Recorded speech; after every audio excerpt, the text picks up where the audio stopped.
She was the last daughter of a fallen house. Every other noble had knelt. The hall was full of bent backs and bowed heads. She stood. Just one woman. No sword. No army. The conqueror's men had their blades half drawn. The conqueror himself had gone very, very still. 1,000 men waited for the order. She did not look away. And the question that would change everything hung in the silence like smoke. What does a king do with the one who won't break? The candles in the throne hall of Ashenmere had been burning for 3 days, not by accident, by design. The Alpha King Magnar had ridden into the conquered city at dusk, and his men had lit every sconce, every torch bracket, every iron chandelier, because darkness was mercy, and Magnar had not come to offer mercy. He had come to make the moment legible. He had come to make the moment last. Linnea could smell the tallow from where she stood, that thick, animal smell of rendered fat, something almost livestock about it, something that reminded her absurdly of the kitchens of her childhood, before the war had taken the kitchen and the childhood both.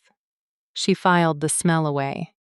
She had learned, in the last 3 months of siege and retreat and final collapse, to notice everything, because everything was data, and data was what kept you alive when swords and armies and bloodline and hope had all run out. The hall was enormous. Her family's hall? No, she corrected herself. Not her family's anymore. Not for the past 11 days since the Eastern Gate fell, it was simply the hall. It belonged to whoever stood in it with the most power. And that was no longer her. The hall was built for ceremony and intimidation, in equal measure, its ceiling lost somewhere in the shadows above the chandelier light, its stone floor worn smooth by 200 years of formal gatherings and seasonal courts. She had been presented here as an infant. She had danced here at 17. The winter, before her father began the failed alliance with the Northern Pax. She had watched her father sign 3 different treaties in this room, none of which had saved him. The stone was cold through the thin soles of her court shoes. Every other noble had knelt. 31 of them, arranged in a loose half-arc before the dais where the Alpha King now stood. Stood, she noted, not sat, because sitting would suggest he planned to stay, and Magnar of the Ashfeld line did not, by any report she'd ever received about him, do anything that suggested domesticity or permanence. He stood with his hands clasped behind his back in a posture that was almost contemplative, almost patient, almost. She searched for the right word and settled on waiting, like a man who had all the time in the world, and was choosing, very deliberately, to spend a portion of it looking at her. 31 nobles had knelt. Some of them were weeping quietly. Old Lord Harvin, who had served her father's council for 20 years and had gray in his beard down to his chest, was on both knees with his forehead touching the stone. She could see the slight tremor in his shoulders. She did not blame him. She had thought very seriously about kneeling herself. She had thought about it the way you think about jumping from a great height, with a kind of abstract acknowledgement that it was possible, that people did it, that it solved a certain set of immediate problems. And then she had felt something close and familiar rise up in her chest, and it was not courage exactly, though it would be mistaken for courage. It was more specific than courage. It was her father's voice, which she hadn't heard in 6 months because her father was dead, saying, "The one thing they cannot take from you is the shape of how you stand." So she stood. She was 5 feet and 4 inches of bad decision at the moment. Her gown was the deep blue of her house's colors. She'd chosen it deliberately this morning, when she'd known what today would be, and it was slightly the worse for the long weeks of the siege. A faint discoloration at the hem from the mud of the inner courtyard. A small mend at the left sleeve she'd done herself with silk thread that wasn't quite the right shade. Her dark hair was pinned, not perfectly, at the back of her neck, one strand escaping to lie against her cheek. She had not been able to fix it without a proper mirror, and she had decided it did not matter. And then she had stood in front of the warped, polished tin that served as a mirror in the castle's reduced state, and stared at herself for a long moment and thought about what her mother used to say, about the difference between dignity and pride. That dignity was the thing you kept, and pride was the thing that kept you from knowing when to let go. Her mother had been a practical woman. Linnea was apparently not. On her right hand she wore her family's signet ring, a flat gold seal with the pressed image of a diving hawk, the House Avith crest. It was warm against her skin from the wearing of it. She had been wearing it since her father's body had been carried in from the outer wall, since she'd pulled it from his hand herself, because there was no one else left to do it, and she wore it now with full awareness that the man on the dais could see it, that it was a declaration as clear as the fact of her standing, the Alpha King had noticed. She could tell by the small, arrested pause in his breathing. She'd heard it, actually heard it, across 30 feet of cold stone floor, and she was not supposed to be able to hear something that small. It was the kind of hearing that belonged to the wolf blood in her line, dormant in her because she had not shifted in 3 years, because shifting required a stillness of mind she had not been able to find since the war began. But she had heard it, the small catch of his breath, and then nothing, and then the stillness. He was looking at her. She looked back. This was the thing she had been told not to do. 3 separate people had warned her this morning. Sarah, her remaining handmaid, clutching her arm and whispering, "Keep your eyes down, for the love of the goddess. Keep your eyes down." Old Harvin himself, who had found her in the corridor an hour before the assembly and taken her hands in his shaking ones and said, "There is no dishonor in surviving, child. There is no dishonor in it." And the captain of the surrendered guard, Adric, who had simply looked at her with something in his face she didn't want to examine, something that lived in the territory between sorrow and farewell. She had nodded at all of them. She had meant it even. She had intended, in some quiet and reasonable part of her mind, to walk into this hall and lower her eyes, and feel her knees find the stone and survive. And then the hall had been full of bent backs, and she had felt the shape of how she stood, and her knees had not moved. Magnar of Ashfeld, the Alpha King. Reports varied on him in the way that reports always vary on powerful men. Half the accounts were trying to frighten you, and half were trying to warn you, and occasionally a few were trying, almost plaintively, to explain something, and Linnea had been trying for months to parse the reality from the myth. She knew the facts that were verifiable. 35 winters, son of the late King Earthen who had died in battle 6 years ago, inheritor at 29 of a kingdom on the verge of internal collapse, 3 years to consolidate, 2 more to expand. 7 conquered territories in the last 4 years. Not one of them had required a second campaign. That last detail was the one that had kept her up the most nights, that detail and one other. In all 7 territories, the civilian death count was lower than in any comparable conflict in recorded history. Lower than in the wars her own father had fought as an ally of the crown before. Lower than in the border conflicts she'd studied as part of her education. Lower, remarkably, than in some of the allegedly just wars fought by rulers with better reputations. She didn't know what to do with that. She had filed it under inconvenient and kept it there. He was taller than she'd expected. This was her first thought when the double doors had opened, and he'd walked in with the particular unhurried stride of a man who had never in his life needed to hurry, because the world rearranged itself in front of him. Not theatrical height, not the unusual, almost freakish height of some of the warrior-class shifters she'd met, but tall in the way of a man built for endurance rather than spectacle, broad across the shoulders, moving with the economic precision of something that has been in enough actual danger to have discarded all unnecessary motion. He was wearing war gear rather than ceremonial dress, which she respected without wanting to respect. Dark leather and iron, no crown, no ornamentation except for the single iron ring on his right hand, wide and plain, that she recognized from accounts as the wolf mark of the Alpha line. His hair was dark, close-cut at the sides, longer on top, slightly disordered from the helm he'd apparently been wearing as recently as an hour ago. There was a scar that bisected his left eyebrow, a clean old line that disappeared into the skin above.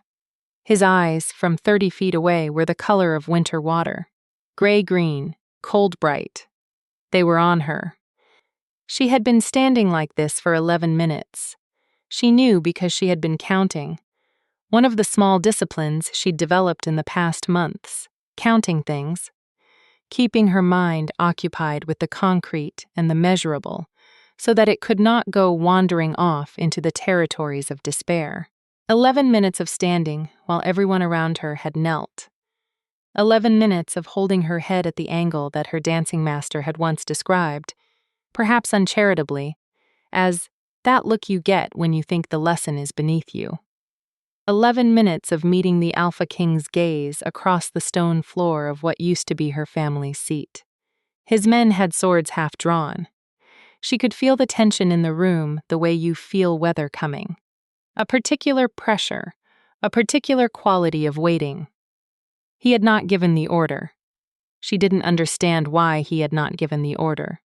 The wolf blood in her was doing something uncomfortable.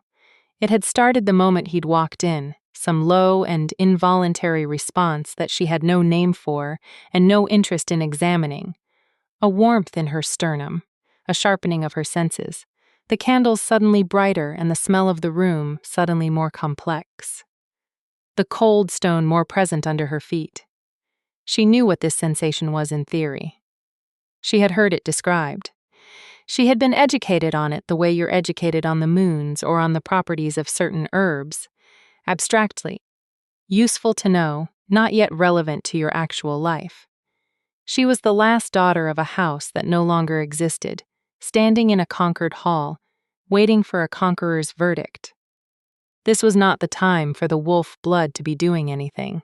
She filed it under also inconvenient and held very still. Magnar moved, not toward her. Sideways, 2 steps, the way a man moves when he's thinking rather than acting, when his body needs motion to work out what his mind is processing.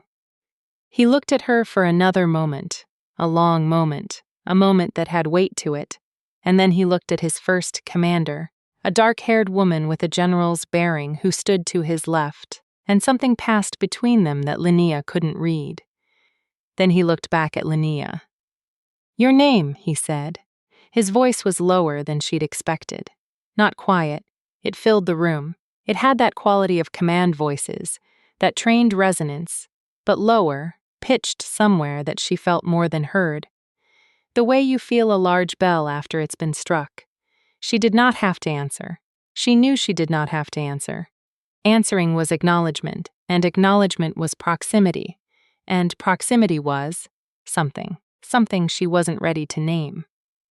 "Linnea Avith," she said, "last daughter of the House Avith, of the bloodline of the diving hawk." She let the titles sit. She was not going to apologize for them. "And you, I think, already know who I am." The silence in the hall took on a different quality. Something moved in his face. Not quite a smile, not quite the thing before a smile. Something subtler. Something that she would think about later, in the long watches of the night. A kind of arrested recognition. As if something he had been expecting had turned out to be slightly different from the expectation, and he was recalibrating. "I know who you were," he said. "It wasn't cruel, it was informational," as if he was waiting to see how she would receive it. "That distinction," she said, and she heard her own voice coming out steadier than she had any right to, "assumes the past and present are different things. I'm not certain that's true." Another silence. Old Harvin, somewhere to her left, made a small and anguished sound. "You haven't knelt," Magnar said. "No, everyone else has. Yes, that fact doesn't concern you." She met his eyes. The wolf blood was doing more things now. More complicated things, and she pushed it down hard. "Your men have their swords half drawn," she said. "I'm aware of what's likely to happen. I've been aware of it since I chose to stand." A breath. "I found I couldn't make myself do otherwise. I'm not certain whether that speaks well of me or poorly." But here we are. Magnar looked at her for a very long time. The commander to his left said something low, in a language Linnea didn't know. He shook his head, once a small movement. Then he did something that nobody in the hall had been prepared for, something that Linnea would reconstruct and examine from every angle for weeks afterward, something that the history writers would eventually argue about at length. He turned away from her and addressed the rooms. "Rise," he said to the kneeling nobles. "All of you, rise." 31 people rose, uncertain and slow, like people who weren't sure the ground would hold. "You are the nobility of Ashenmere," Magnar said. He wasn't performing. He wasn't amplifying his voice for effect. He simply spoke, and the acoustics of the hall did the rest. "You have acknowledged the change of rule. That acknowledgement is recorded. You will return to your households and your holdings. My administrators will be in contact within the fortnight regarding the terms of your continued governance under the new order." He paused. "You are dismissed." The hall began to empty, slowly at first, then faster as people realized the word dismissed meant, "You may leave and also you are still alive." Old Harvin passed within 5 feet of Linnea as he went, and he looked at her with an expression she had no category for, something layered and almost frightened on her behalf, but he did not stop. Adric caught her eye from across the hall as he filed out with the remaining guard. She thought he was going to say something. He didn't. He held her gaze for a moment. "I'm sorry, and I'll be outside, and don't do anything else foolish," all simultaneously. And then he was gone. The doors closed. She was alone in the throne hall of Ashenmere with the Alpha King and 6 of his guard. The fire from the torches breathed and the candles leaned, and the cold stone pressed through her thin shoes, and Linnea Aveth, last daughter of a fallen house, kept her breathing steady and waited. Magnar descended from the dais. He walked toward her, and she tracked the approach in her peripheral vision without allowing herself to look away from the middle distance, a trick she'd learned from her weapons master at 15. You don't watch where the strike is coming from, you watch everything at once. He stopped when he was close enough that she could smell him, and there it was again, that wolf blood warmth, sharper now, almost unbearable. He smelled of iron and pine resin and long travel, of leather and cold wind, and underneath that something else, something that had no name she'd been taught, but that her body recognized the way it recognized heat from a fire in a dark room. She did not look at him. "You can look at me," he said, not unkindly. "I know," she said, and looked.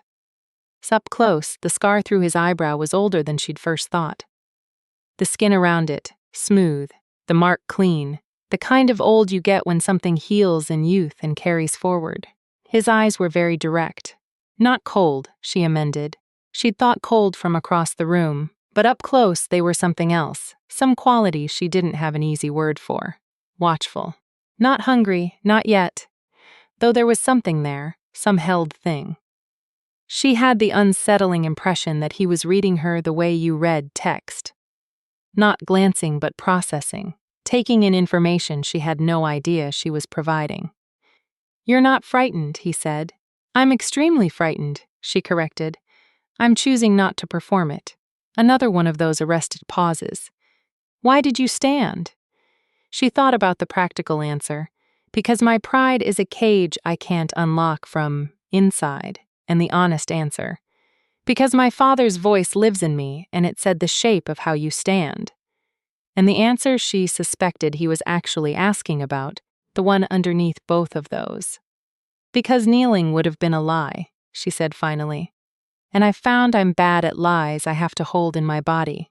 I can lie with words. But getting my knees to the stone of this hall while pretending it didn't cost me everything. I couldn't do it. I tried." A short pause. Briefly. "Silence. What were you expecting?" he said. And it was barely a question. "When you made that choice?" She looked at him squarely. The wolf blood was a low fire in her chest, and she noted it with the same detachment she used for everything she couldn't control. An execution, she said. Or close enough to make no difference. And you chose it anyway. I chose what I could live with. Dying didn't factor into it much. She paused, which I recognize is not entirely rational. Something shifted in his face again. That same arrested quality, that recalibration, but different this time, more complicated, with something almost, not amusement. She didn't want to call it amusement, it felt too small for what she was seeing. Closer to recognition. No, he said. It's not rational at all. He turned away from her, walked back toward the dais, not ascending it but stopping at its base, and stood with his back to her for a moment. She watched him think, could see the physical quality of it, the stillness that wasn't passive, the way his shoulders carried some held weight. I have conquered 7 territories, he said, and his voice had changed, gone somewhere matter of fact, as if he was reciting rather than arguing. In 7 territories, the nobility knelt, merchants, guard captains, the occasional village council. They all knelt. Within 2 seasons, the territories were stable. He turned back to face her. I have a court full of people who will agree with everything I say. Linnea waited. Aluna, he said, and the word landed with the weight of a stone into still water, sending ripples that she was still tracking 3 seconds later, still cataloging the implications of, who kneels is worth nothing. The hall was very quiet. You're not serious, she said. I'm rarely not serious. You just met me. She heard her own voice go somewhere between disbelief and caution. You've spoken to me for, what? 8 minutes. 7.5. You don't know anything about me. I know you chose death over dishonesty, he said simply. I know your people held this city for 61 days against a siege they couldn't win, and that the city is less damaged than any I've taken in living memory, which means someone was making careful decisions under impossible conditions. I know you're still wearing your family ring.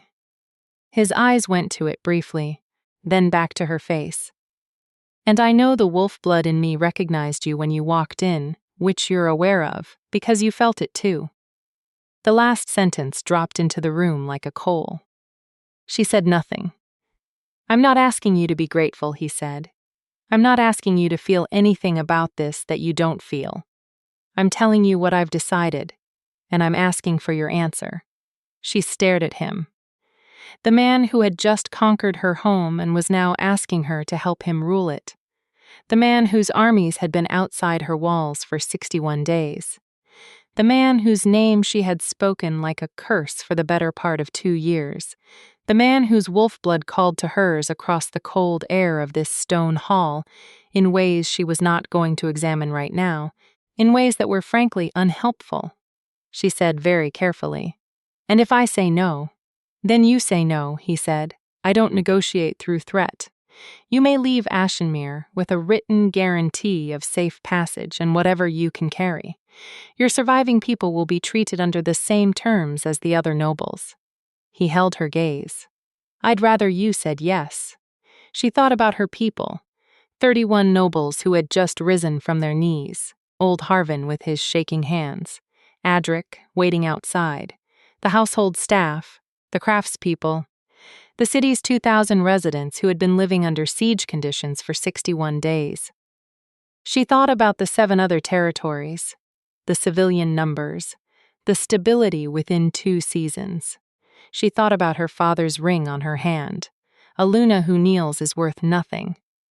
A Luna who won't is worth a throne. She did not believe him yet. She was not capable of believing him yet, but she was capable of seeing the shape of a position, and the position of Luna, of co-ruler, of the woman who sat in judgment beside the king, was a position with power. The ability to intercede, to observe, to understand exactly what this man's governance meant in practice, and, if it came to it, to influence or undermine it from inside rather than outside. She was, she admitted to herself, making a political calculation. She was also, she admitted less clearly to herself, aware that some part of her wanted to see what he meant. I have condition, she said. The corner of his mouth moved. Of course you do. My household staff stays intact. My people are treated as subjects, not as a conquered population. There's a difference, and I expect you to maintain it. Harvin keeps his council seat. She paused. And I am not a decoration. If you want a Luna who tells you the truth, then you will actually listen to what I tell you, which will not always be what you want to hear. He was quiet for a moment, then, agreed. And I keep the ring. Something in his face, the very briefest thing, fast as weather changing, that she almost didn't catch. The ring, he said, stays on your hand. She looked at him for a long moment. The fire breathed. The cold pressed up through the stone. Then yes, she said. Under those conditions. She held his gaze because she was not capable of doing otherwise. This is not agreement. This is a strategic position. I know what it is, he said. And then, quieter, so is mine. She was not prepared for that answer. Neither of them moved for a moment that lasted longer than it should have. Then the doors opened, admitting his commander and two others, and the moment broke and the day continued. And Linnea Aveth stood in the hall of her fathers and breathed through the thing in her chest that had no name yet, and thought, what have I done? The chambers they gave her were in the east wing. The family's winter apartments, the ones she'd occupied as a child and vacated 3 years ago when she'd moved into the larger rooms closer to her father's study. Coming back to them was odd. A child's eye view of her own past, the ceiling lower than memory had made it, the window facing the wrong direction, the smell of old hearthstone, and the particular cold that comes from rooms that have been closed for years. Her trunk had been moved here with her things. Someone had lit a fire. She stood in the doorway for a long time before going in. Sarah found her there. The handmaid had survived the siege in better shape than most. She was practical in ways Linnea envied. Sarah, able to find food and maintain calm and navigate catastrophe with the same brisk efficiency she applied to dressing hair and laying out gowns.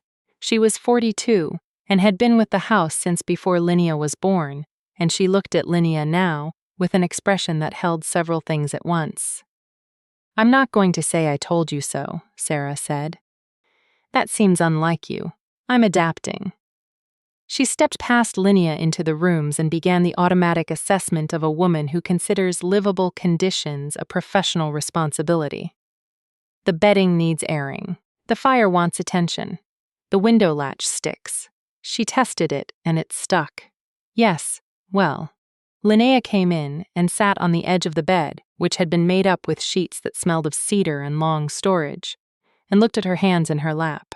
The signet ring caught the firelight. He named me Luna, she said. I heard. Sarah turned from the window. Her expression was careful. The captain told me when he came by.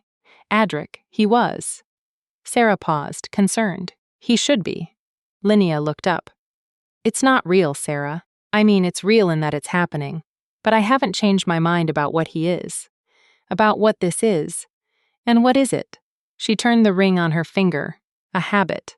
A position with access, an opportunity to understand the new order from inside it, an ability to intercede for our people that I wouldn't have from exile. She paused, and possibly a test of some kind, though I haven't worked out what it's testing yet. Sarah sat down across from her. The fire crackled. Outside the window, the city of Ashenmere was doing what cities do after a transfer of power. Going very quiet, holding its breath, waiting to see what kind of peace the conqueror would bring. And the wolf blood, Sarah said quietly. Linnea went still. I've known you since you were 4 years old, Sarah said. Not unkindly. I know what it looks like when you're managing something in your chest. I don't. Linnea started. You don't have to tell me. I'm only saying, know what you're managing so you can manage it properly. She stood and picked up a blanket from the chest at the foot of the bed and matter-of-factly draped it over Linnea's shoulders because the fire had not yet taken the chill from the room. Sleep. Tomorrow begins early. Linnea pulled the blanket around herself and watched the fire and did not sleep for a very long time. The wolf blood was a warmth that wouldn't cool. She knew the theory. You grew up knowing the theory if you had any wolf blood in your line, however dilute. The fated mate bond was not a human invention, not a story, not a thing that happened only in old ballads. It was a biological fact, as real and as impersonal as the turning of the seasons or the phases of the moon. It had nothing to do with choice or sentiment or even, frankly, good sense. It was the wolf blood recognizing something in another wolf blood, a signal below the level of language, a door that swung open in the body before the mind had any say. She had felt it when he walked in. She had felt it standing 30 feet from him on cold stone. She felt it now, at what must be a quarter-mile of castle between them, as a banked warmth in her sternum, like a coal that wouldn't die. It means nothing, she told herself, with all the conviction she could muster. It is a biological phenomenon. It is happening to my body without the consent of my judgment. It is not information about him. It is not information about what I should do. It is not a sign. She turned the ring on her finger and watched the fire. Outside, Ashenmere breathed. The first morning of the new order was cold and clear, the kind of autumn morning that promises winter. And Linnea was up before the sun, 'cause she had learned in the past months to treat sleep as a strategic resource, and she had spent her allotment. She dressed herself. Sarah was still sleeping, and she wouldn't wake her, in the deep blue of her house again, because she was not going to stop doing that. And then she sat at the small writing desk by the window and made a list by candlelight of everything she needed to know and everything she needed to do in order of importance. The list ran to 2 pages. She looked at it for a while and then added a third item she had been putting off. Understand what he actually wants. Because that was the thing. She had been operating since yesterday afternoon on the assumption that she knew what this was. Conquest by another name, a political arrangement dressed in the language of fate, a collar with a prettier clasp. And she was not going to abandon that assumption carelessly, because it was a reasonable assumption and she had nothing yet to replace it with. But she was also not going to be the kind of person who held an assumption so hard she couldn't see the evidence around it. What she had, as evidence, was the lower civilian death count, which she had known before he arrived. The fact that he had dismissed the hall without executing anyone, which she had not been certain he would do. The fact that he had named her Luna rather than prisoner, which she had absolutely not been expecting. The fact that he had heard her conditions and agreed to them without negotiation, without threat, without any of the performative power moves she'd been braced for. And one other thing. His last sentence, "So is mine," spoken quietly, as if it was something he didn't usually say. She added a 4th item to the list. Do not mistake honesty for trust. The list was not improving. She was looking at it when a knock came at her door. Not Sarah's knock, which was 3 quick taps in a specific rhythm developed over years, but something else, more deliberate, the knock of someone who wasn't sure of their reception and was announcing themselves clearly to allow for preparation. She opened the door. It was the commander, the dark-haired woman from the hall. Up close, she was younger than Linnea had estimated, perhaps 30, with the kind of face that carried its history in specific places, a faint scar along her jaw, the particular stillness around her eyes of someone who has been in enough danger to have stopped being surprised by it. "My name is Riva," the woman said. "I'm the king's second. He sent me to ask if you'd like to see the city." Linnea looked at her. Now? He thought early morning might be better, before the full court assembles. He thought, or you thought. A brief pause. Something moved in Riva's face. Not quite of smuz, more the ghost of one. Both. Linnea considered this for a moment. Then she went back for her cloak. The city of Ashenmere in early morning, seen from the ground rather than from the heights of the castle, was different from the city she had managed for 3 years. Smaller in some ways, larger in others. She had known it primarily as a set of logistical problems, food supply, water supply, wall repair, morale, and she had known it also as an abstraction. The city, the thing she was responsible for protecting. She had not, In the press and urgency of the siege, walked its streets much. She walked them now, with Riva, and what she found was more complicated than either her fears or her hopes. The damage was real. There was a full block in the artisans' quarter where the roof lines told the story of fire, of something that had burned and been partially shored up and not yet rebuilt. There were shuttered storefronts, gaps in the market stalls, the particular gray quality that prolonged uncertainty gives to a place. She noted it. She turned the ring on her finger. But the people were moving. Not the stunned, shell-shocked movement of a population in immediate aftermath. This was something that had been going on for a few days already. A tentative resumption of ordinary life. A woman was sweeping her doorstep. Two men were having an argument about something. An ordinary civilian argument about something she couldn't hear. Not the argument of people in desperation. Children, she saw 3 children, doing what children do in the aftermath of adult disasters, adapting, because children are better at it, treating a changed world as simply the world. He stopped the supply blockade the same day the gates opened. Riva said, not looking at her. It wasn't offered as a defense. It was offered as information. I noticed the market was open. The northern grain route was the first thing he ordered restored. Linnea looked at a bakery whose sign showed new paint, recent, the paint still bright. And the fire damage in the artisans' quarter? Started by the defenders. Riva said it without judgment. His engineers have a plan for the reconstruction. They'll begin after the transition period stabilizes. Linnea absorbed this. He brought engineers. He always brings in engineers. She turned to look at Riva. The commander met her gaze steadily. You're not making an argument, Linnea said. No, Riva said. I was told to take you wherever you wanted to go this morning and to answer your questions if you had them. Those were the instructions. What were you not instructed to tell me? Riva's mouth curved at one corner. Not quite a smile, still. Nothing. She paused. He didn't say, don't tell her this or don't tell her that. He said, answer your questions. Linnea looked at her for a long moment, then looked back at the city, the bakery, the arguing men, the children. Tell me, she said, about the other 6 territories. Riva told her. They walked for 2 hours. By the time they returned to the castle, the morning had turned, the pale early sun gone higher and slightly warmer, and Linnea's feet ached from the cobblestones in court shoes, not designed for cobblestones, and her mind was doing something complicated that she needed time and solitude to work out. She did not see Magnar that morning.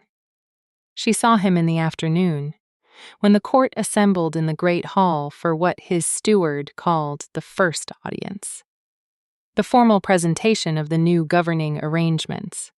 She stood to his right, which was where the Luna stood, and she was aware of it, the specific weight of that position, and she held her head at what her dancing master would have recognized and said nothing about to anyone. He moved through the audience with a kind of precision that she found herself watching despite herself. Not cold. She kept amending that word, kept removing it because it was wrong, but unsparing. He did not waste time. He did not let petitions drag. He made decisions with the quality of a person who has been making decisions for long enough to have stopped being afraid of the wrong ones, because the wrong ones were survivable, and the no decision wasn't.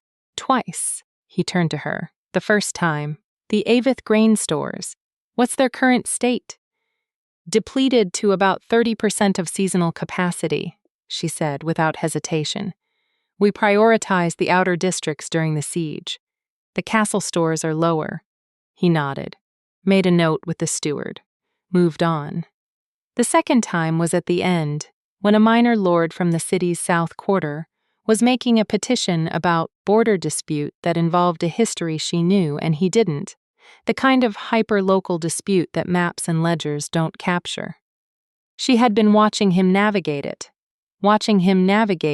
around a piece of information he didn't have, and without quite deciding to, she said, The eastern field in that dispute was granted to the Morwen family by a verbal agreement my father made 6 years ago. It's not in the land records, but I was present. The minor lord went very still. Magnar looked at her. It can be verified by 3 witnesses, she said. If you want it. I want it, he said. She gave him the names. The audience ended. The court dispersed. He lingered, and she found she had also lingered, the way you linger in a room when there's something unfinished in it. The verbal agreement, he said. Did you know that before the petition, or did you remember it during? During, she said. I wouldn't have mentioned it otherwise. Why? She looked at him. Because it was relevant, because you were navigating around it and you didn't know you were. Because, she stopped, restarted. Because the conditions I named yesterday included that you actually listen to what I tell you. He was quiet for a moment. Why does it matter to you? He said. If I get the land dispute right? It was a genuine question, not rhetorical. She considered it genuinely. Because the minor lord is right, she said. The Morwen family holds that field. It matters to them. And if the new order starts by getting the old agreements wrong, because it didn't have the information, then the new order is going to spend a lot of time undoing mistakes. She paused. Also, the Morwen family has 7 children in a working mill, and I'd rather they not lose their livelihood over a missing record. Something moved through his face. You know these people, he said. I've known them for 25 years. It's my city. She heard her own voice catch slightly on the word, my, and elected not to backtrack. Was my city, will be. She stopped. I don't know the right word for what it is now. Yours to govern, he said. Within the new order. A pause, shared. She looked at him. I told you what I wanted, he said. It was quiet. Almost, she thought. Almost vulnerable, though she distrusted that red. It seemed unlikely. A Luna who won't kneel. Someone who will tell me the truth. Someone who knows the things the maps don't know. He met her gaze. I meant it. She thought about several things she could say. I know you meant it, she said finally. I'm still deciding what to do about that. He almost smiled. The almost of it was more interesting than the thing itself would have been. Take your time, he said. She did. The first weeks of the new order moved fast in the ways of practical governance and slow in the ways of everything else. She learned his routines the way you learn the routines of a new landscape. The particular hours he worked in the king's study, the fact that he breakfasted before dawn and was in the training yard by the time the light came properly, the way his council sessions ran long not because he was indecisive, but because he wanted all the information before he closed a question. She learned his staff, Riva, who was loyal the way Mountain Stone is loyal, without drama, the steward Oswin, meticulous and politely suspicious of Linnea at first, and then, as the weeks passed, something approaching warm. The 2 senior guard captains, both of them wolf blood, both of them watchful of her in the way wolves are watchful of unknown quantities. She attended councils. She spoke when she had something to say. She held her tongue when she didn't, which was rarer than she'd expected, because it turned out she had opinions about most things, and she had spent 3 years being in charge of something, and it left you with habits. She did not visit the training yard. She was careful about the wolf blood. She managed it the way she managed her breathing, consciously, consistently, with the awareness that lack of attention would cost her. When she was near him, it rose, warm and specific, insisting. She filed it. She breathed through it. She kept her expression neutral, and her distance measured. He never pushed it. That she was not expecting. She'd expected pressure, the conqueror's presumption that the arrangement came with certain privileges. A gradual encroachment on her stated conditions. She'd been braced for it. She'd prepared arguments. She'd considered how to push back, at what point the line fell, how to hold it. He kept the line with more care than she did. It was, she admitted to herself in the cold of her room one night, almost 3 weeks in, a problem. The midpoint came on a night of hard rain. She had been in his study. Their study, increasingly, though she hadn't said so aloud. Reviewing the census records from the outer districts when he returned from a late council meeting that had run, by the sound of it, into outright argument. She'd heard voices down the corridor, heard the particular quality of disagreement, and then the door had opened, and he'd come in looking the way anyone looks after a sustained argument. Not defeated, because she suspected that was not a state he visited often, but worn, with the particular wearing down of people who govern, who are responsible for the consequences of the decisions they make, and carry that weight in specific places. He stopped when he saw her. "You don't have to stay," he said. "I know." She kept looking at the census page. The Caldwell district numbers don't add up. Someone is underreporting household sizes, probably to reduce the tribute assessment. He sat down in the chair across from her and leaned back and put his hands over his face for a moment. Briefly, the gesture of a man who is very tired and is being privately a person rather than publicly a king. She kept her eyes on the census. She could hear his breathing. She could hear the rain on the windows. She could feel the warmth from the fire, and the warmth, lower. That had nothing to do with the fire. What was the argument about, she said, and then wondered why she'd asked and decided it didn't matter. A brief silence. He dropped his hands. "My senior commander thinks I should have made you a ward of the crown rather than a Luna," he said. It was remarkably direct. She appreciated it and found it unsettling in equal measure. He thinks the arrangement is a political liability, that it shows. He paused, searching for the word. "Weakness," she said. "Sentiment," he said, which he thinks is the same thing. She looked up at him. "And Riva?" "Riva thinks I know what I'm doing." A pause. "She may be giving me too much credit." Linnea looked at him for a moment, then back at the census. "The Caldwell underreporting," she said. "It started during my father's tenure. He knew about it and allowed it because the district had taken losses in the eastern border skirmish, and he was trying to give them recovery time without making a formal policy adjustment. It's not malice, it's survival math." She turned the page. "If the new tribute assessment is generous in the first year, they'll report accurately in the second." He was quiet for a moment. "Will they?" he said. "If they think the arrangement is safe. If they think good faith will be met with good faith." She paused. "That's not a given. That has to be demonstrated." "I know." He looked at the fire. "I've been demonstrating it for 4 years. She heard something in his voice that she hadn't heard before. Not complaint. Not bitterness. Something quieter than both of those. The tone of someone who has been doing a difficult thing for a long time and has occasionally, privately, found it hard. She should not ask. "The ceremony," she said, "the kneeling, in every territory." He looked at her. "You hate it," she said. A long pause. He looked back at the fire. "It's theater," he said, "symbolic, necessary for the perception of stable transfer of power. The records show that a formal acknowledgement in the first few days reduces uprisings in the following year by." He stopped himself, seemed to hear himself. "Yes," he said. "I hate it." She was quiet. "I've sat on the seat my father built," he said, and he was talking to the fire, not to her. "And I have watched 100 men bring their faces to the stone in front of me, and I am supposed to find that meaningful. Proof of something." Authority confirmed. He was quiet for a moment. "It makes me sick." She did not move. She was afraid to move, afraid that any movement would break whatever this was. "Then why?" she said, very carefully. "Because they need to see it," he said.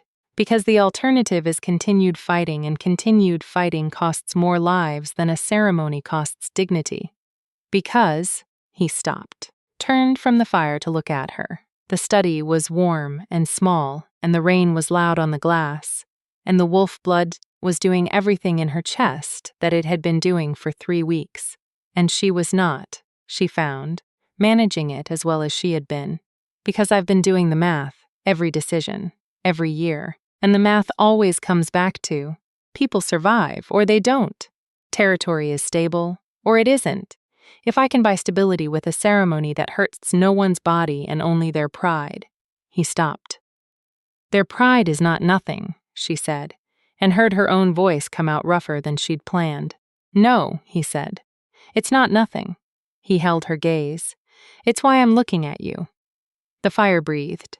You walked in, he said, and I'd been doing this for 4 years and I'd gotten very good at it, and I was very tired of it. And you walked in and you didn't. And it wasn't rebellion. I've seen rebellion, I know what it looks like. It has a particular quality, a particular intention. This was something else. You were protecting something. A pause. And I thought, one person in this realm who won't perform something she doesn't feel. One person who will tell me the truth, because she's constitutionally unable to do otherwise. Something moved across his face. I thought, that is worth more than everything in that room combined. She was not breathing properly. I need you to understand, he said quieter, that this isn't acquisition. What I said yesterday in the hall, a Luna who kneels is worth nothing. I meant it both ways. I don't want something that kneels to me. I've had everything that kneels to me. I have an entire court of people who agree with everything I say, and I govern a kingdom I cannot get anyone to honestly criticize. He looked at her steadily. I am asking you for something different.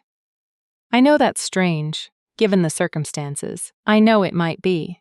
He searched for the word. Insulting. To be asked for honesty by the man who just conquered your home. She was very still. It is, she said. A little. I know. And I haven't decided, she said. Whether I believe you, I know that too. She looked at him. This man. This complicated, improbable man. With his collection of surrendered swords that he found meaningless, and his engineers who came with every campaign, and his census records, and his deep dislike of ceremony, and his winter water eyes watching her across the small, warm study in the rain. She was still not breathing properly. The Caldwell district, she said. She needed to go back to the census. She needed to go back to something concrete and legible. I'll write the recommendation for the first-year assessment. We can review it in the morning. He looked at her for a moment, that long, reading look, the one that took in information she didn't know she was giving. And then he said, All right. She looked back at the census. The numbers blurred slightly and resolved. Outside, the rain was serious now, the kind of rain that meant morning would be cold and bright, and Linnea Avith sat in the study of the man who had taken her home and her titles and her father's realm, and the wolf blood in her was a warm and insistent thing that she was no longer filing, no longer managing, only holding, carefully, in both hands like something too hot to put down. She wrote the Caldwell recommendation. She did not look up again. But when she rose to go, and he said, Good night, in that low voice that she felt more than heard, she paused with her back to him and said, Magner, not my lord, not your majesty. Just his name, which was the first time she'd used it. She didn't turn around. Whatever you are, whatever this is, I don't think you're wrong about what I could be for this kingdom. A breath. I'm still deciding what that means for me. She left before he could answer. She walked back to her rooms, with her hands very steady, and her heart loud in her chest, and the rain hammering the stone of Ashenmere like it was trying to say something, and the wolf blood a steady fire that she held, still, in both hands. The word, Luna, spread through the city the way words spread through cities, faster than any messenger, slower than the truth. By the end of the first week it had reached the outer districts. By the end of the second, it had come back in the form of stories, the way things always come back. Changed, embroidered, complicated. Some of the stories were about what she had done, the standing, the refusal, the naming. Those she could track, could recognize herself in. Others were about why. Those she had less purchase on. Old Harvin came to see her on a gray afternoon in the 4th week, admitted by Sarah with the air of a woman who has decided to trust something, without quite knowing why. He sat across from her at the small table in her sitting room and held his teacup in both hands the way old men do when they're not sure what to do with their hands, and he looked at her with the particular quality of a man who has been worried for a long time and has come to see whether his worry was justified. "You look well," he said, and it was a question. "I am well," she said. "Relatively. The court says he values your counsel. The court says many things." Harvin set down his tea. "Linnea." He had called her by her name since she was 4 years old. She had never told him to stop, and she wasn't going to start now. "Tell me honestly what is happening here." She looked at her hands. The signet ring, the hawk, mid-dive. "I don't know yet," she said. "I thought I knew. I thought it was. Maneuvering, using the position to protect people, to observe the new order from inside it." She paused. "I still think it might be that, but, she turned the ring. "He is not what I expected." Harvin was quiet for a long moment. "None of the reports suggested cruelty," he said carefully. "The other territories?" "I know." She looked up.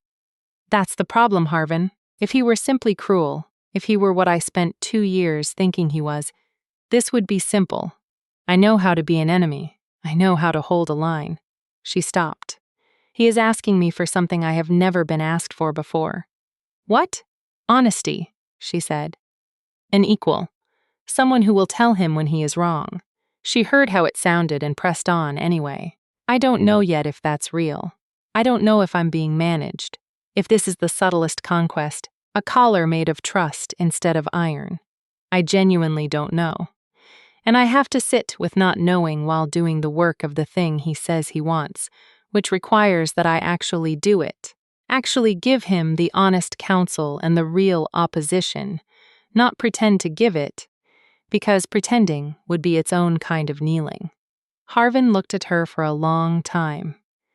"Your mother," he said finally, "used to say the most dangerous thing a proud person could meet was someone who valued their pride." She stared at him. "She said it about your father," he said, "when they were first married. He was not, he considered, easy. He was demanding, and he had strong views, and he was not particularly interested in being contradicted. And then he met a woman who contradicted him consistently and precisely, and he married her within the year." Harvin picked up his tea. She said afterward she had never been so frightened in her life. "Why?" "Because she couldn't tell," he said simply, "if he valued her mind because he loved her, or if he loved her because she had the mind." He looked over the rim of his cup. She decided eventually that it didn't matter, that the valuing was real, whatever it came from. Linnea was quiet for a long moment. "This is not," she started. "I know what it is and what it isn't," Harvin said. "I'm 81 years old and I've seen a great deal. I'm just suggesting." He set down his cup, stood, which was the process it was at 81, a careful unfolding, that when a man who could have had anything goes out of his way to ask you for exactly who you are, you might consider that he means it. He made his way to the door. "Harvin," she said. He turned. "Don't tell anyone what I said." He made a face that she had been seeing since childhood, the face of a man too fond of her to be insulted and too old to pretend. "My dear girl," he said, "I have been keeping your confidences since before you could keep them yourself." The door closed behind him. She sat for a long time in the gray afternoon with her cold tea and her turning ring, and thought about her mother, who had been frightened and had decided it didn't matter, and thought about a man who had everything kneeling to him and found it meaningless. She did not reach any conclusions. But she stopped filing the wolf blood that evening. She let it sit in her chest, warm and present, and she did not call it inconvenient. It was there, it was what it was, she would deal with what it meant later.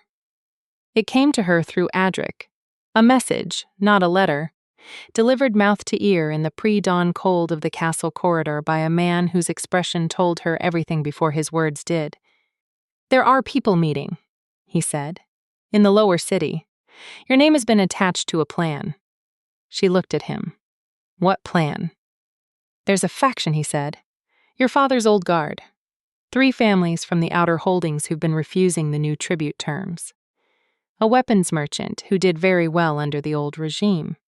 He paused. They have been in contact with a disaffected member of the King's Council. Her stomach went cold. They're planning, she said. To use the harvest festival, Adric said. 3 days from now. The crowds, the movement of people, the reduced guard presence at the ceremony. He held her gaze. They believe, because of your position, that you will be close to him. That you could, he stopped. Create an opportunity, she said flatly. Yes. She stood in the cold corridor and the wolf blood in her chest did something she had no category for. Some sharp and urgent thing that was not quite pain, not quite alarm, something more specific than both of those. He could die in 3 days. The man who had named her Luna, who kept her conditions with more care than she did, who sat alone in the study and told the fire that he hated the ceremony that kept his peace. He could die in 3 days, and her name was already attached to it. She asked Adric for every detail he had. He gave it to her. She thanked him, and she went back to her rooms, and she sat on the edge of the bed, and she thought. The plan would work. She recognized that clearly. It was well designed.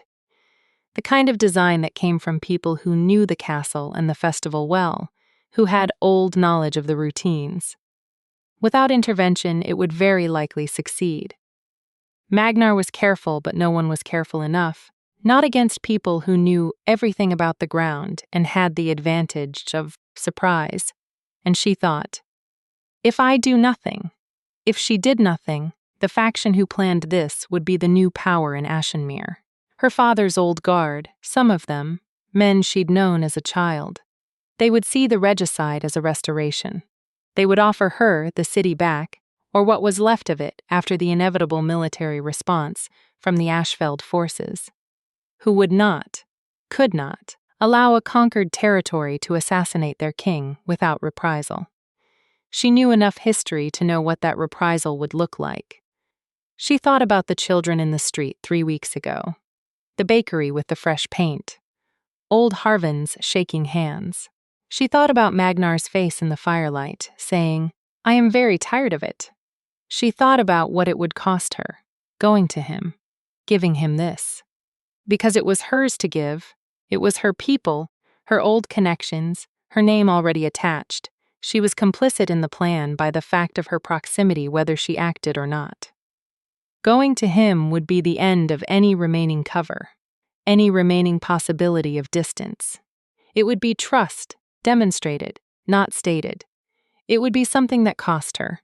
This was the choice that cost her. She got up, and she put on her cloak, and she went to find him.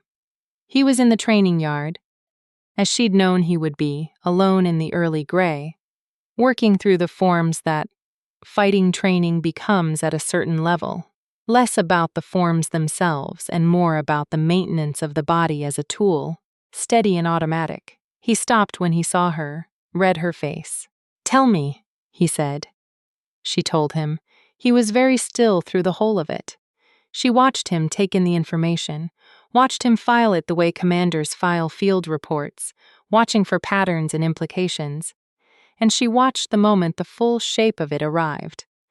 The disaffected council member's name, which he would know, which would tell him something about the breach in his own court. When she finished, he was quiet.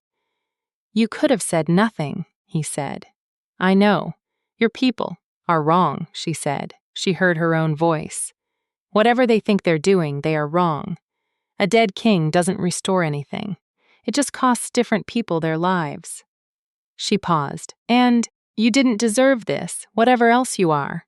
The last part came out quieter than she'd planned. She looked at him. You should know that the choice wasn't simple. I know it wasn't, he said. I need you to understand, she said, and heard something in her own voice that was possibly a little more exposed than she'd intended. That I'm not. This isn't. I have not changed my position on. She stopped. Started again. I still don't know what you are. I'm still deciding.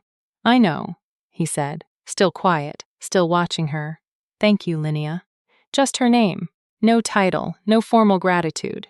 The wolf blood in her chest was loud. She turned to go. Wait, she stopped. She heard him step toward her, one step, and then stop, as if he'd caught himself, as if he'd pulled back from something. She didn't turn around. What you did, he said. Saying nothing would have been easier. Yes, she said. Easier and possibly safer, for you. Yes. Why? She stood in the cold morning with the training yard stones under her feet and the pre-dawn sky pale above the castle walls, and she held the wolf blood in her chest like a coal, like a lamp, like something she was only starting to understand the use of. Because, she said, I can't lie with my body. And my body told me this was wrong. She walked back inside before he could answer. Behind her, she could have sworn she heard him exhale, a long, slow breath, the sound of a man setting something down. The festival was 3 days away. He moved quietly and precisely, which she was learning was how he did everything. And, by the evening of the second day, the faction had been located. The disaffected council member had been quietly separated from his position and placed under guard, and the conspiracy had been dismantled in a way that, she learned from Riva because she asked Riva directly, left none of the conspirators dead, imprisoned, awaiting formal proceeding, but breathing. He was very specific about that, Riva said. No execution, not for this. Linnea looked at her. He said. Riva stopped, considered, seemed to be deciding how much of what she'd been told was hers to pass on. He said that if the people who tried to kill him were killed for it, then the city would spend the next 3 years divided between those who mourned them and those who didn't, and that was 3 years of instability he didn't want to buy. She paused. He said other things. What other things? Riva looked at her steadily. He said he had been given a demonstration of good faith and he intended to return it. Linnea said nothing. He also said. Riva stopped again, more definitively this time. No, that part is his to tell. She found out what the other part was. 3 days later, on a gray afternoon when Adric came to her with a look she'd never seen on him before. Not worried, specifically. More the look of a man who has been shown something that has altered his sense of the terrain. Come, Adric said. There's something. He took her to the outer city, past the artisan's quarter, down a lane she knew well, because she'd walked it regularly as a child, visiting the glassmaker whose workshop was at the end of it. The lane was familiar and changed in the way of all familiar things after years of disruption. Narrower than memory, the cobblestones slightly different, 2 buildings she remembered gone, and a new one in their place. And at the end of the lane, in the space where the small walled garden had been, her mother's family's city house, the one that had been damaged in the 3rd year of her father's border conflicts. And then, in the 1st year of the siege, been gutted entirely, stone walls and charred rafters and nothing else. There was something being built, not finished, not close to finished. The walls were up to the 1st story, and the timber framing for the upper floor was in place, and a full work crew was moving through the structure with the efficiency of people who know exactly what they're doing. She stood in the lane and looked at it. She looked for a long time. She heard Adric say, quietly, he commissioned it in the 1st week, before the Caldwell assessment, before the festival. He paused. Riva told me he walked this part of the city himself in the 1st days, and he saw. Adric stopped. He recognized the crest stones in the garden wall. The hawk, the house crest carved into the old stone pillars of what had been the garden gate. She'd thought they'd been lost in the damage, apparently not. He didn't say anything, she said. Her voice came out strange. No, Adric said, he didn't.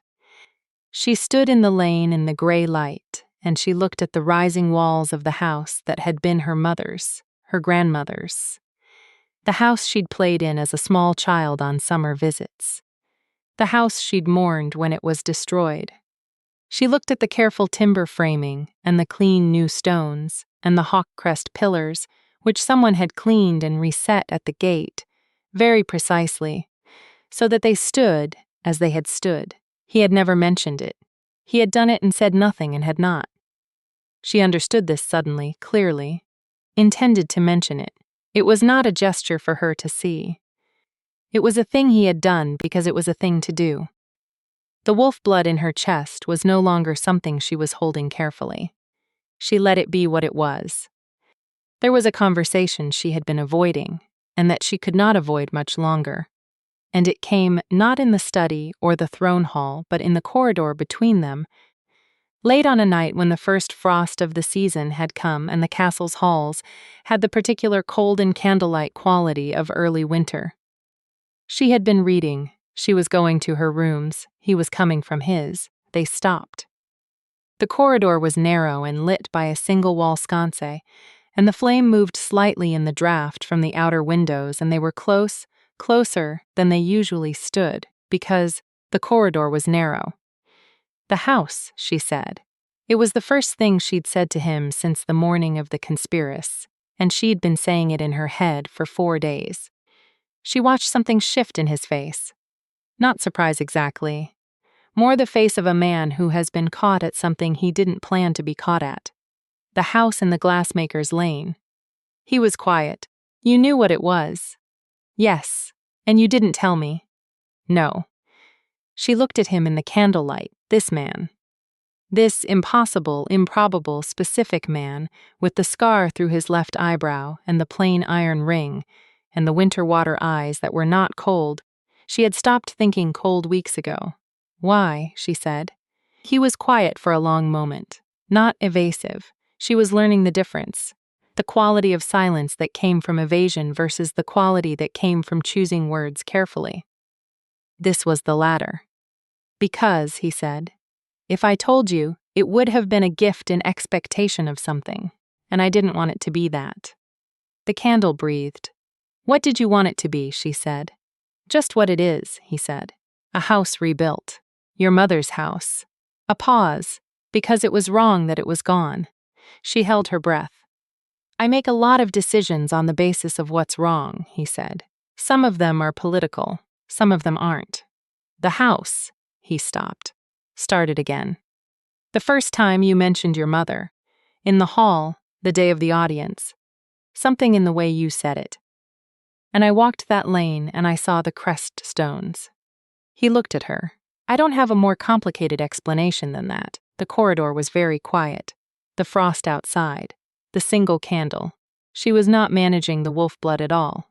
"Magner," she said. "Yes." She looked at him for a long time. She was aware that this was a threshold, that what happened next would be something she couldn't unmake, and that possibly she had been standing at this particular threshold since the first morning when she'd been unable to kneel and had understood why only now, standing here. Because her pride was not armor, had never been armor, had been an instinct toward truth, toward the shape of how she stood toward this exact moment, this exact corridor, this exact man who had asked her for the one thing she actually had to give. "I'm still deciding," she said, and her voice came out softer than she'd planned, "whether I believe you." "I know," he said, "but I think," she stopped, pressed on, "I think I might be deciding toward yes."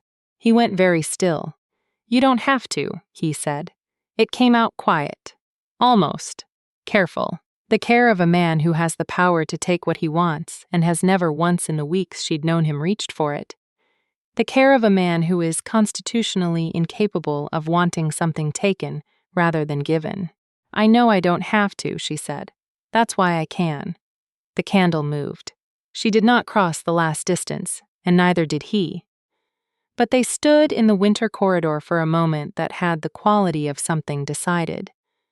Even though nothing formal had been said, something understood even though the words for it were still forming, and then she said, "Good night," in a voice that was her own voice but slightly changed, and she went to her rooms, and she lay in the dark with the wolf blood a steady warmth in her chest, like a lamp left burning, like a hearth fire properly laid, like a thing that had been cold for a long time, and had finally, carefully, been allowed to find its heat.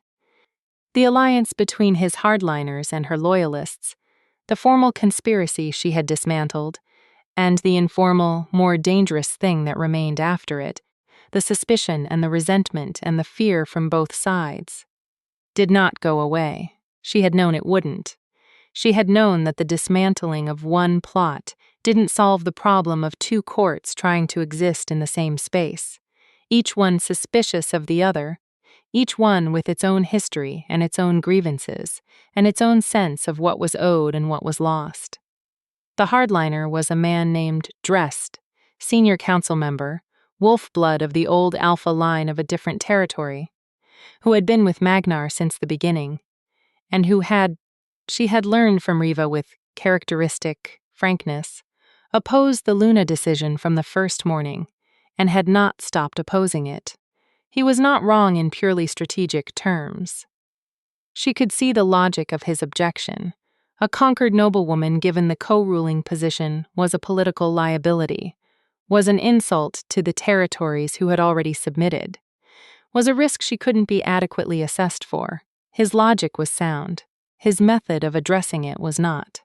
She found out about his method, as she found out about most things, sideways, through the specific quality of silence that descends on a room when you enter it, and something was just being said.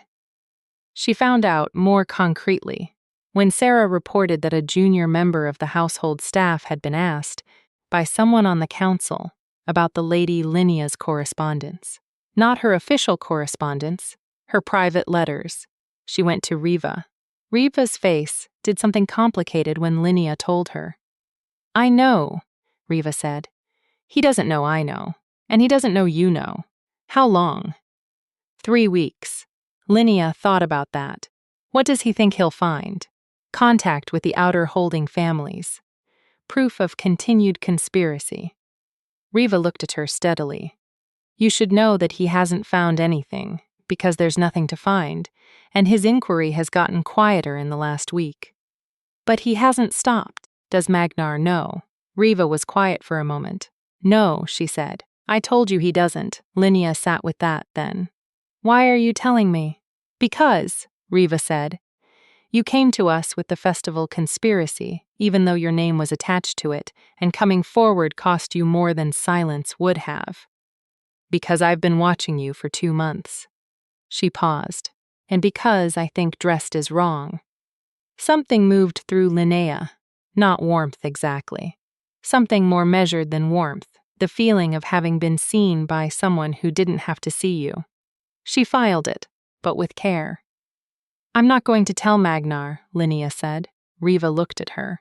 "Not because I want to protect Drest," she said, "but because if I tell Magnar that his senior council member is spying on me, then it becomes a conflict between me and his council, and that's not the shape I want this to take," she thought. "I want Drest to be wrong in a way he can see, not in a way that gets him removed for my benefit." Riva was very quiet. "That's going to require patience," she said finally. "I know," Linnea said. "I have a lot of practice." She did not tell Magnar. What she did instead was continue. She continued doing the work that she had been doing. The census, the council, the morning city rounds that had become a habit, the specific knowledge of specific people that she brought to the governance of the place she knew better than any map. She continued to give honest counsel and to push back when she disagreed. And there were days she disagreed loudly, and she noticed that those days, the days she argued with Magnar in council until one of them was convinced, or both of them found a third position, were the days that Riva watched her with something that might have been approval, and she noticed, slowly, that Drest was watching her work. She noticed it the way you notice a shift in weather. Not all at once, but accumulated, the specific quality of his silence in meetings changing from contempt to something more complicated, a suspended judgment that was not yet reversed, but was not what it had been. She did not address him directly. She did not need to. What she needed came in a way she hadn't planned for, which was perhaps how the most important things always came. There was a trade dispute in the 4th month, the kind of dispute that comes from 2 old systems trying to operate in the same new space. the merchants of the inner city, who had operated under the old Avith trade agreements, and the new overseers appointed by the Ashfeld administration, who were working from their own framework, and the collision between those two frameworks was generating a level of friction that was going to become costly in real and specific ways if it wasn't resolved. She had been watching it build.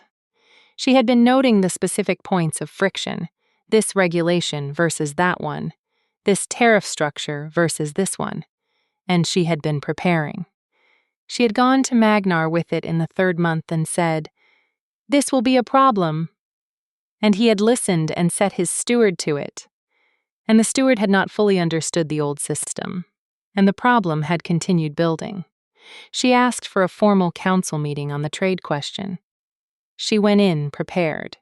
She went in with 2 months of documented cases, with a proposed reconciliation framework between the old Avith trade agreements and the new Ashfeld system, with the specific numbers that showed what continued friction would cost in the first year and what resolution would save. She went in with the knowledge of specific merchants, specific goods, specific relationships. She argued it for 40 minutes, and then she said, "I'll take questions." Drest asked the first one. It was a good question. It found the one genuine weakness in her proposal, a gray area in the jurisdiction of a specific trade route that the framework didn't fully resolve. She had the answer, but it wasn't a perfect answer, and she said so. "The route is a real problem," she said. "I don't have a clean solution. What I have is a temporary arrangement that buys time to develop one." She met Drest's eyes. "If you have a better approach, I'd like to hear it." The council meeting was very quiet. Drest looked at her for a moment. Then he said, almost reluctantly, "The Northern Territories resolved a similar problem 4 years ago. I can have the documentation reviewed." "Thank you," she said. Something shifted in the room. Not dramatically, not with fanfare. Just the particular shift of a space where a thing has been silently contested for months and has quietly, almost without announcement, resolved. She looked at Magnar. He was looking at her. That reading look, the information-taking look. She held his gaze. He had the particular quality, in that moment, of a man who has watched something beautiful happen and is trying very hard not to say so. She almost smiled. She looked back at the council. "The temporary arrangement," she said, "begins next month. I'll circulate the documentation." She found him, late that night, in the room she had learned he used when he wanted to think. Not the study, not the throne hall, but a smaller room off the east wing that housed, of all things, his collection. She had heard about it. She had not seen it. It was an unremarkable room, shelving along 3 walls, simple iron brackets, no decoration. And on the shelves, swords, dozens of them, arranged with care, each one different, no 2 from the same forge. Some were old, antique even, the kind of old that belonged in a reliquary. Some were recent, the quality of craft that battlefield use produces. She looked at them. "The surrendered swords," she said. He was standing near the window. "Every territory," he said.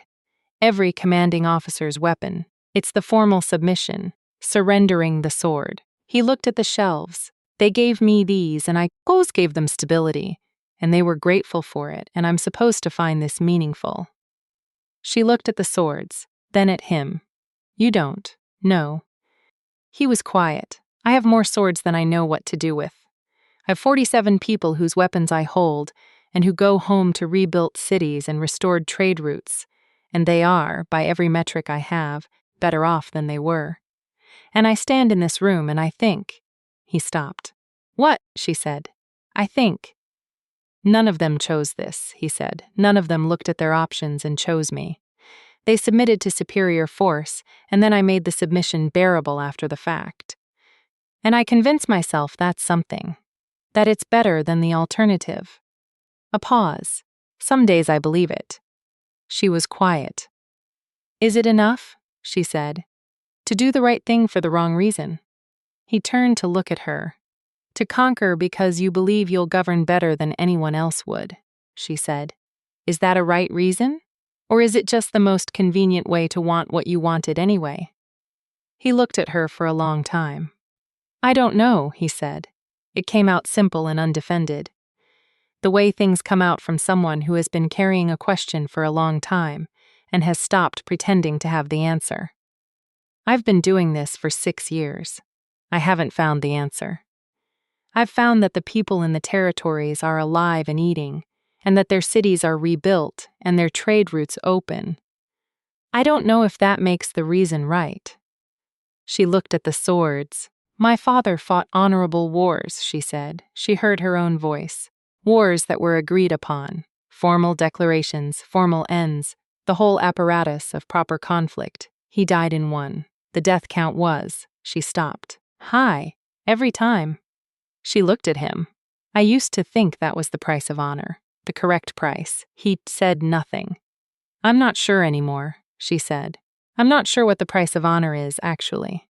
I'm not sure I've ever been. She turned the ring on her finger. I think you're genuinely trying to get it right. I think you're also in a position where the structure of what you're doing has its own logic that you can't fully control, and that you know that, and that you're working inside it as carefully as you can. She paused. I think that's not nothing. He was very still. I also think, she said quieter, that you're lonely, that you've been lonely for a very long time in a specific way, the way you get lonely when you're responsible for everyone around you, and there's no one responsible for you. She did not look away, and I think that's part of what this is. Part of what you asked for. The room was very quiet. Yes, he said, just that. She looked at the shelves. I'm not going to say I've forgiven you for taking my city, she said. I don't think I'm there yet. I don't think you'd believe me if I said it. She turned to face him fully. But I am going to say, I think you're trying to be something worth having, and I think you might be. The candle in the wall sconce moved. He crossed the room. He stopped close to her, closer than the corridor had been, closer than the space they usually maintained. And he looked at her, and the wolf blood was a full fire in her chest, no longer a coal, no longer a lamp, something brighter and warmer and more whole than anything she'd felt in 3 years. In longer. He lifted his hand and brushed the strand of hair. That one escaping strand, the one she'd given up fixing. Back from her cheek, very carefully, with the back of his fingers. He did not ask. He had never pressured. But he looked at her with the question plain in his face. She was shaking, slightly. She was, she acknowledged, terrified. Not of him, not anymore. Of the size of this, of what it meant, of standing at the edge of something, with no maps and no certainty, and nothing but the wolf blood and the warmth, and the conviction that she was not, as her mother had been, incapable of knowing the difference between valuable and true. She put her hand over his. What happened next was quiet and certain, and entirely between them. A threshold crossed without drama. A door opened in the dark that let in a particular quality of light. And it is not this story's to tell in its detail, because the telling would make it smaller than it was. What is this story's to tell is only this. It was warm, and it was slow, and it was hers as much as his. And she was not kneeling, and she was not performing, and she was not managing or filing or holding anything in both hands to prevent it from burning. She was simply, for the first time in as long as she could remember, exactly where she was. The frost lay on Ashenmere, and the swords stood in their rows, and the wolf blood sang, quiet and certain, the way it was always supposed to. The formal coronation, the public ceremony, the acknowledgement before the full population of Ashenmere, was set for the first clear day of winter, because Magnar's steward had a particular feeling about clear winter days, and Magnar had long since learned to trust him on ceremonial aesthetics, while overriding him on everything else. The night before, Drest came to see her. She had been half expecting it and half not. He knocked, was admitted by Sarah with the particular expression Sarah wore for people she was holding judgment on, and he stood in her sitting room looking like a man who has made a decision he is not entirely comfortable with. I owe you a debt, he said, without preamble. She had learned, in the month since the Trade Council, that Drest was also constitutionally incapable of preamble, which was one of the things she'd come to cautiously like about him. The documentation from the Northern Territories resolved the trade route question, she said. The credit is yours. That's not what I mean. He looked at her steadily. I was wrong about you. I've been wrong about you since the beginning, and… He stopped, started again. What I was looking for in your correspondence. You know I was looking. She met his gaze. Yes. You said nothing. No. Why? She thought about the answer she'd given Riva. I want you to be wrong in a way you can see. And then thought about the fuller version of it, the thing underneath. Because you had reason to be suspicious, she said. My position, my history, the circumstances of how I came to be here, there was nothing irrational about your caution. I could have resented it, easier to let you see for yourself. He was quiet for a moment. She could see him processing the same quality of processing that Magnar had, that Riva had, the particular machinery of people who think in terms of information and risk. You are, he said slowly, nothing like what I expected. No one who's said that to me has meant it as a compliment. The corner of his mouth moved. I mean it as one. He straightened. Tomorrow the court will be watching everything, both courts. The remnants of the old and the existing new. There are people on both sides who are hoping you'll be. He searched for the word, diminished. By the ceremony, by the form of it. I know. The Luna's position at coronations, historically, includes a formal. He stopped. Kneeling, she said. Yes. She looked at him. He looked back. Will it be a problem, he said, if that doesn't happen? She held his gaze for a moment. Is that a question or a recommendation? Both, he said, if you'll take it. She considered him for a long moment. This man who had been wrong about her and had come to say so, who had come the night before the public ceremony to give her what he had, the information, the professional judgment, the small and significant act of being on her side. No, she said. It won't be a problem. He nodded once, formally, in the way of a soldier acknowledging an order that he agrees with, and left. Sarah, who had been very busy with the fire throughout this conversation, turned around once the door was closed. Well, Sarah said. Well, Linnea agreed. I suppose tomorrow is tomorrow. It is. Sarah came and began the task of preparing for bed with the practicality of a woman who believes in sleep and has been proven right about it consistently. Linnea sat and turned the ring and thought about the morning, about the shape of how she would stand. She was not afraid. That was new. She registered it with something that was not quite surprise, not quite relief, something quieter and more settled than both of those. She had been afraid for 3 years. Fear had been the background condition of the siege and the decisions and the 61 days and the standing in the hall. She had been afraid and she had stood anyway, which was the only kind of courage she understood, the kind that doesn't require the absence of fear, only the willingness to do what you are going to do, regardless of it. She wasn't afraid now. She was something else.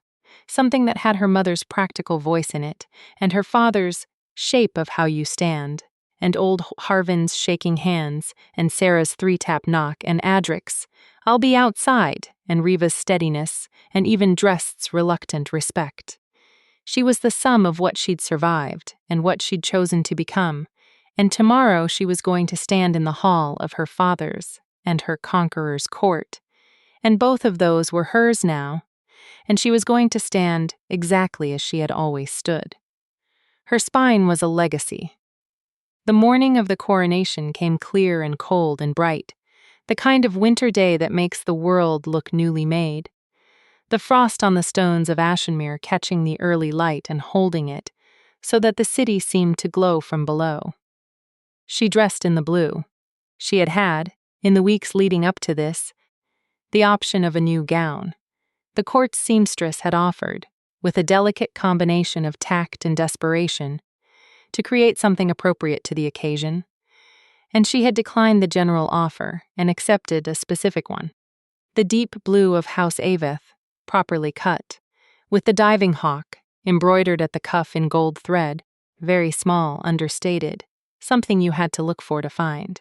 Sarah did her hair, properly this time, the full ceremony arrangement that she hadn't worn since her father's last formal court, 2 years ago, the intricate pinned architecture that took 40 minutes and held perfectly, and made her neck feel bare and exposed, and also, she thought, looking at the reflection in the proper mirror they'd acquired for the room, like herself. She put on the signet ring. She had never taken it off. The hall was full, both courts.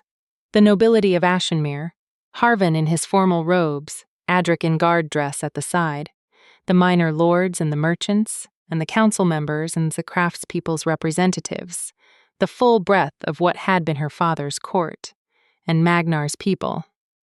Riva in her officer's black. Dressed in the gray of the Ashfeld Council, Oswin the steward with his lists and his faint air of controlled anxiety about how the seating had been arranged, the guard captains, the wolf-blood soldiers who had been living alongside Ashenmere's people for 4 months, and had in some cases begun to know them. 2 courts in one room. Both of them watching her walk in. She walked in. The hall was exactly as it had been 4 months ago, and completely different. The same cold stone, the same chandelier light, the same carved columns. But where it had been full of bent backs and bowed heads, and the specific quality of witness defeat, it was now full of faces, and the faces were watching with something she didn't have a single word for. Not approval, and not hostility, and not hope exactly, though there was some of that, mostly the quality of attention you pay to something that matters. She walked to the dais. He was already there, wearing, she noted with a private and specific satisfaction, the dark leather and iron, rather than the formal crown regalia his steward had apparently spent a week arguing for, the plain iron ring on his hand, the scar through his left eyebrow. He looked at her when she walked in the way he always looked at her, the reading look, the information look, and then he looked at her differently, more simply, and she thought, he's been waiting. The ceremony was brief. Magnar had designed it personally, which meant it had shed every unnecessary formality and retained only what served a purpose. He spoke about the governance of Ashenmere as he intended it, the preserved structures, the council's continued role, the obligations of the Ashfeld, crown to the people of the city. It was specific and unsentimental, and she found, listening to it, that she believed him, that she had been believing him for some time now, and that the belief felt like something finally placed down after a long carry. Then he turned to her. He said her full name. Linnea Aveth. Not Lady Aveth, not her new title, her name. The name she'd given him in the hall 4 months ago. First meeting, unbowed. He said, "It is the custom for the Luna to be presented by formal ceremony. The shape of that ceremony is, by old precedent, left to the judgment of the hall." The hall was very quiet. He held her gaze. There was something in his face that was almost, she thought, almost uncertain. The quality of a man who has done something and doesn't yet know how it will land. She had seen it on him very few times. It moved her more than she would have expected. He said, "There will be no kneeling today." A current moved through the room. She felt it. Physical, the specific electricity of a thing said publicly that changes the shape of the air. She stepped forward. She stood beside him. Not behind, not below, not at the appropriate ceremonial distance. Beside, in the position that had historically been occupied by the Luna of the Ashfeld line, which she had looked up because she looked up everything. She stood with her spine its own architecture, and the signet ring warm on her hand, and her house crest at her cuff, and the wolf blood singing in her chest, like something finally, permanently, properly lit. She looked at the hall, old Harvin in the front row, with something on his face she had no category for. Not relief exactly. More the expression of a man watching something he has hoped for a long time become real. His eyes were bright. Adric at the side, with the particular stillness of a soldier who has decided something and is at peace with it. Riva, with what might have been, was, she decided, definitively was, a smile. Dressed. She found him in the middle distance and held his gaze for a moment. He gave her the small soldier's nod. She returned it, and the others. The people she had known for 25 years, and the people she had known for 4 months, and all the gradations between. Both courts in one room, watching. She did not speak. She did not need to speak. She had already said everything that mattered, or it had been said through the months of doing the work, of showing up, of giving the honest counsel, and taking the difficult positions, and going to find him on the cold morning to give him the information that would cost her, of not kneeling because she couldn't lie in her body, and her body knew what this was worth. She stood. The hall stood back. Not in the formal assembly manner. It wasn't that kind of standing. It wasn't the trained response to ceremony. It was the kind of standing that happens when a room of people makes a collective decision without a signal. The way a flock of birds turns all at once, one by one, and then all at once they were on their feet, not kneeling, standing. She felt Magnar's hand, warm and certain, find hers. He didn't look at her. She didn't look at him. They stood facing the hall, and the hall stood facing them, and the light fell through the high windows of Ashenmere onto the cold stone floor, and the hawk crest on her cuff, and the plain iron ring, and the scar, through his eyebrow, and the two of them, unbowed, together. And Linnea Aveth, last daughter of a fallen house, felt the specific, settling, irreversible quality of something understood. She had not traded her pride for partnership. She had not exchanged her defiance for belonging. She had stood long enough for the right person to find her worth standing beside. The hall was loud with it now. Not cheering exactly. More the quality of something released, the sound of a room that has been holding its breath finally breathing. She heard Harvin distinctly laugh, actually laugh, the way he used to laugh when she was small, before the wars and the worry got into him. She heard from somewhere in the middle of the crowd someone begin to clap, and then more, and then the sound filled the hall and rang off the old carved stone until it became something she could feel through the floor. Magnar's hand tightened slightly on hers. She turned and looked at him. He was looking at the hall, and then he looked at her, and she saw it. The thing she had been trying to find a word for since the corridor, since the house in the glassmaker's lane, since the room of surrendered swords. It was not what she would have called love 4 months ago, because 4 months ago she hadn't had the full definition, had been working from an incomplete understanding. It was something larger and quieter and more specific than the word in her original vocabulary. It was the thing that happens when someone valuable is finally seen by someone worth being seen by. "Well," he said, low enough that only she could hear it under the sound of the hall. The corner of his mouth moved. "Well," she said. She squeezed his hand. He had the look, briefly, just for her, of a man who has put down the heaviest thing he's been carrying for 6 years, not at rest, not done, but lighter, with company. She faced the hall. She breathed in the smell of stone and winter light and tallow and cold, and, underneath all of it, that specific warm thing, the pine and iron and something older scent of the man beside her, her wolf blood's North Star, the thing it had been orienting toward since the moment he'd walked through those doors. She had thought, that morning 4 months ago, that pride was armor she couldn't take off. She understood now. It wasn't armor. It was compass. It had pointed her, always, toward the truth of what she was worth.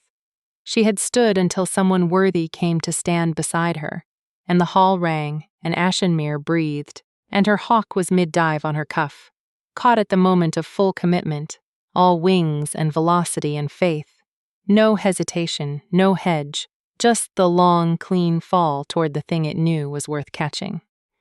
If you found your way here on a cold evening looking for a story about pride and wolves and the particular ache of being seen, Thank you for staying until the end.